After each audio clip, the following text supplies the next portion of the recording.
Mga langga, makisuyo na naman padikit na naman ako dito sa aking second channel na to. Kasi yung aking si Mami Weng Urig na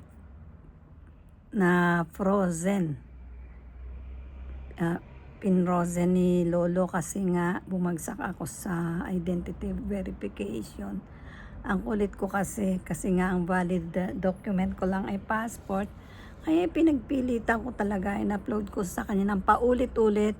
Yun pala ay may maximum number ng pag-upload ng documents. Kaya inalisanan niya ako ng link. Pero palagi niya ako pinapadalhan ng email na i-verify ko ang aking identity. Humihingi naman ako sa kanya ng link. Paano ko may sasubmit yung aking bank statement of account kasi pwede pala yun. Nalalaman ko sa kasi search ko sa Google, sa Whiterent, sa kung saan na search ko yun. So yun ang isa ko pang pwedeng, yun ang isa lang talagang pwede kong isubmit sa kanya as valid document kasi nga andito ako sa Israel. Wala akong any other documents other than bank statement of account at passport. Which is ayaw ang tanggapin ng passport kasi hindi naman ako citizen dito sa Israel.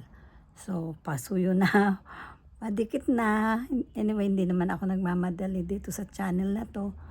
Hindi kagaya doon sa Mami Weng, sobra akong na-excite talagang. Pinus ko yun, gumawa ako ng paraan para maka 1K talaga agad ako. Tapos ang daming nag-play ng aking videos kaya na-reach ko agad ang 4,000 watch hours. Pero dito okay lang na kahit dahan-dahan lang o unti-unti akong umusad.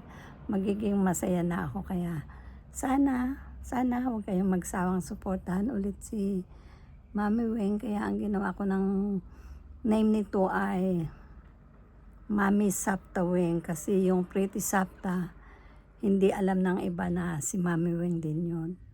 Hindi ko naman totally kakalimutan yung aking Mami Weng Ori kasi malay natin baka biglang habang tumatagal ay biglang makalimutan ni Lolo na naka-freeze yung aking account. Baka bigla na niyang tanggalin ang pagka-freeze noon. Mawala na sa pagka-frozen. So hari nawa, minsan may mga maliliiting mulagrong dumarating sa atin. Kaya meron din kasi ako doon ng konti pa lang naman, siguro $30 yung 130 shekels plus na yun. Sayang din, di ba? Nakakatuwa na sana. Walang magagawa. Kasi nga, ang location ko ay Israel. Ang daming nag-a-advise sa akin. Pero naintindihan ko yung mga payo ninyo at nagawa ko ng lahat yun. Nagawa ko ng lahat. Ang hindi ko palang natatry yung sinasabi ng isang kaibigan natin na doon ako mag-open sa laptop at baka sakaling may link doon. Kasi pag sa mobile daw ay medyo iba. So yun ang itatry ko pa. Naghahanap ako ng laptop or baka ipa-open ko sa aking anak sa Pinas. Pero hindi na ako gaanong umaasa kasi nga ang dami ko ng pagod doon. At ayan ako, namuti na ng todo ang aking buhok. Saka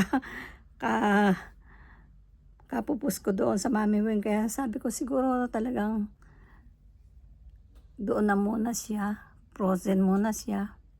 Malaman kung kailan matatanggal ang pagka-yelo niya. Kung matatanggal pa, edi thank you.